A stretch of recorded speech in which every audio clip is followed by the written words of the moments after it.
प्रिय मित्रों, मेरा नाम मुरुगन जी। मैं तिरुवनंतपुरम शहर के बारे में कुछ कहना चाहता हूँ। तिरुवनंतपुरम केरल का राजधानी वह तो प्रसिद्ध शहर के पुरातन काल से ही भारत में प्रसिद्ध है। अर्थात दक्षिण भारत के एक सुप्रसिद्ध नगर के वहाँ मशहूर अब बहुत मशहूर हुआ है क्योंकि वहाँ पद्मनाभ स्वामी मंदिर होने के नाते पद्मनाभ स्वामी मंदिर में जो संपत्ति के बारे में जानकारी मिली है उससे बहुत संसार भर में तिरुवनंतपुरम शहर के बारे में लोग बहुत अत्यधिक ध्यान देने लगे हैं। पद्मनाभ स्वामी मंदिर तो बहुत प्रसिद्ध और बहुत प्रसिद्ध मंदिर है। अनेक लोग वहाँ ईश्वर को प्रार्थना करने के लिए आते जाते हैं। लेकिन वह संपत्ति के बारे में जो जानकारी मिली है उसके बाद बहुत अधिक लोग वहाँ आते हैं।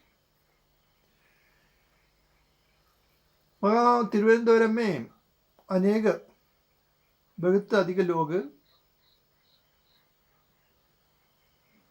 पढ़े लिखे लोग बहुत अधिक हैं तिरुवनंतपुरम शहर में। वहाँ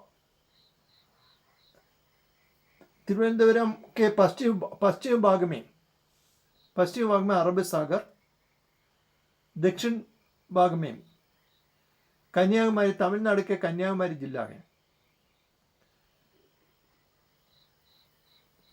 पूर्व भाग तमिलनाडु। केरल के राजधानी तिरुवनंतपुरम बहुत शुद्ध और सुंदर शहर है। यहाँ के लोग अधिकतया मलयालम बोलने वाले हैं, लेकिन तमिल बोलने वाले भी ज़्यादा लोग होते हैं। अब हिंदी बोलने वाले लोग भी रहते हैं क्योंकि तिरुवनंतपुरम बहुत बड़ा शहर है, केरल के राजधानी है। इसलिए बहुत लोग उत्तर भारत के बहुत लोग कई तरह के काम करने के लिए आए हैं। इसलिए वहाँ उन लोगों भी वहाँ रहते हैं, इसलिए हिंदी भाषा बोलने वाले भी रहते हैं। अंग्रेजी बोलने वाले भी तिरुवनंतपुरम शहर में होते हैं। यही तो तिरुवनंतपुरम शहर में म्यूजियम, चिड़ियाघर आदि प्रसिद्ध हैं। और तो बहुत अधिक साल के पहले से भी चिड़ियाघर और म्यूजियम के संबंध में तिरुवनंतपुरम शहर प्रसिद्ध है। तिरुवनंतपुरम में ईसाइयों का एक गिरजाघर है। मुसलमानों के लिए भीमापल्ली मस्जिद भी है तिरुवनंतपुरम में है। यहाँ तारे बंगलाव होते हैं, सरकारी मेडिकल कॉलेज होते हैं। तिरुवनंतपुरम सेंट्रल, कोच्चिवेली आदि यहाँ के प्रमुख रेलवे स्टेशन है। यहाँ अंतर्देशीय और देशीय दो हवाई अड्डे हैं। अंतर्देशीय और देशीय दो हवाई अड्डे हैं।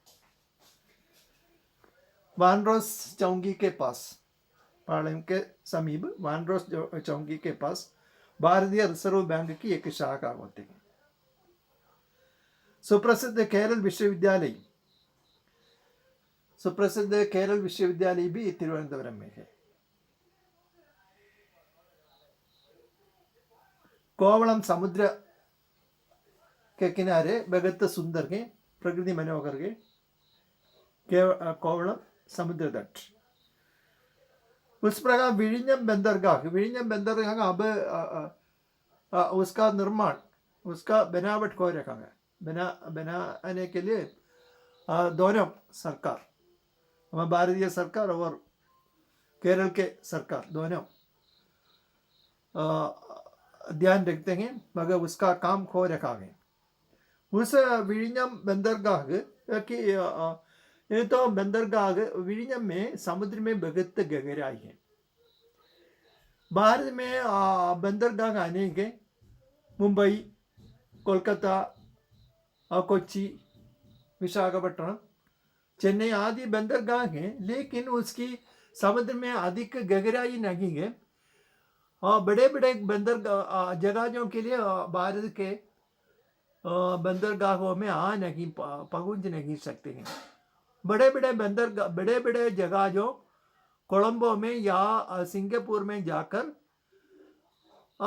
बड़े बड़े जहाज़ों में आने वाले चीज़ें छोटे छोटे जहाज़ों में रख कर भारत के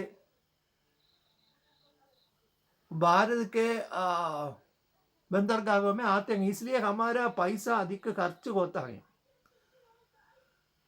लेकिन भारत में एक उचित बंदरगाह बनाने के लिए विഴിഞ്ഞം में समुद्र में गहराई होने वाले बंदरगाह के अनुकूल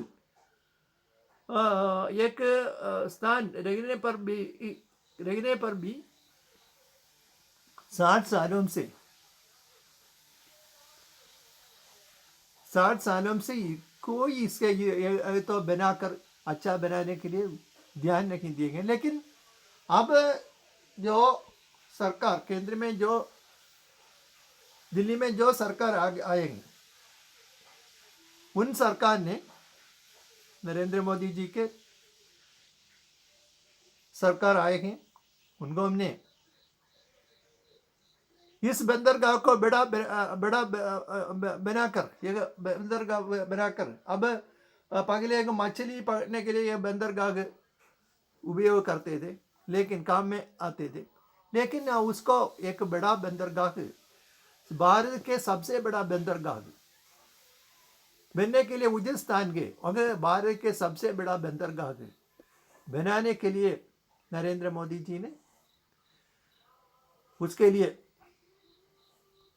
तैयार हुए हैं। उसके लिए अगर बंदरगाह बना रखेंगे, केरल के आने वाले सरकारों भी उसके लिए सहायता उचित कार्य प्रवृत्तियां कर रखेंगे, काम कर रखेंगे, उसके अनुकूल हो रखेंगे। ऐसा हमारा प्रतीक्षा है कि हम प्रतीक्षा करेंगे कि कुछ सालों से कि बिना विलंब अगर बंदरगाह बनकर तैयार हो जाएगा,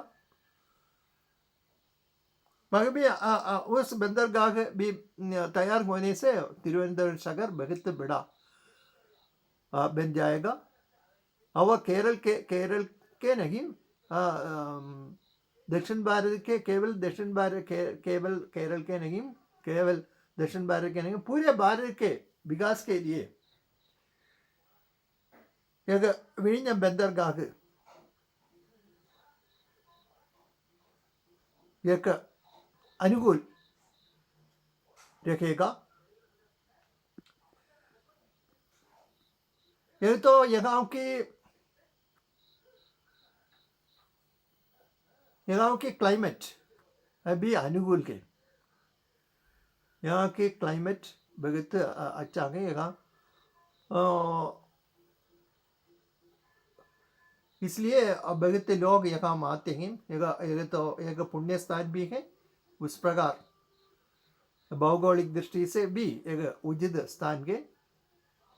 यहाँ की हरियाली बहुत सुंदर है, इसलिए बहुत लोग आते हैं, तिरुवनंतपुरम शहर में आते हैं। पहले से ही यहाँ के महाराजाओं ने, तिरुवितांकूर के महाराजाओं ने इस शहर को अच्छे बनाने के लिए बहुत काम किए थे, बहुत उसके लिए उचित प्रवृत्तियां किए थे। इसलिए अब आने वाले सरकारों भी केरल के सरकारों भी राजनीतिक लोग, शासक लोग केरल के आने वाले केवल राजा नहीं, राजा के बाद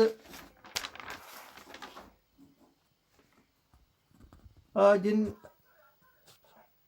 शासक आए थे केरल में, त्रिविदांकुर के महाराजाओं ने के सागर को अच्छे बनाने के लिए बहुत चेष्टा किए थे।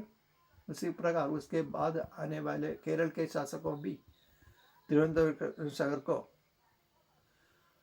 अच्छा बनाने के लिए चेष्टा किए हैं। नमस्कार।